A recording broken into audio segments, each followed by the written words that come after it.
বিসমিল্লাহির রহমানির রহিম। আবুল ইয়ামান রহমতুল্লাহ আলাইহি সাদ রাদিয়াল্লাহু তাআলা আনহু থেকে বর্ণিত, রাসূলুল্লাহ সাল্লাল্লাহু আলাইহি সাল্লাম একদল লোককে কিছু দান করলেন।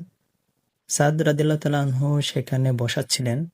সাদ রাদিয়াল্লাহু তাআলা আনহু বললেন, রাসূলুল্লাহ সাল্লাল্লাহু আলাইহি সাল্লাম তাদের এক ব্যক্তিকে কিছু দিলেন না। সে ব্যক্তি আমার কাছে তাদের চেয়ে অধিক অপছন্দনীয় ছিল। তাই আমি বললাম, ইয়া রাসূলুল্লাহ, অমুক ব্যক্তিকে আপনি বাদ দিলেন কেন? আল্লাহর কসম, আমি তো তাকে মুমিন বলেই জানি। তিনি বললেন, মুমিন না, মুসলিম। তখন আমি কিছুক্ষণ চুপ থাকলাম। তারপর আমি তার সম্পর্কে যা জানি তা প্রবল হয়ে উঠল। তাই আমি আমার বক্তব্য আবার বললাম, আপনি অমুককে দানের ব্যাপারে বিরত রইলেন। আল্লাহর কসম, আমি তো তাকে মুমিন বলেই জানি। তিনি বললেন, না, মুসলিম। তখন আমি কিছুক্ষণ চুপ থাকলাম।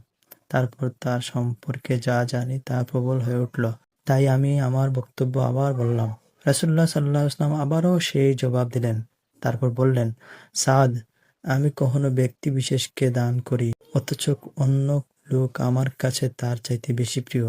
তাই এই আশঙ্কা যে সে ঈমান থেকে ফিরে যেতে পারে পরিণামে আল্লাহ তাআলা তাকে অধোমুখী জাহান্নামে ফেলে দেবেন।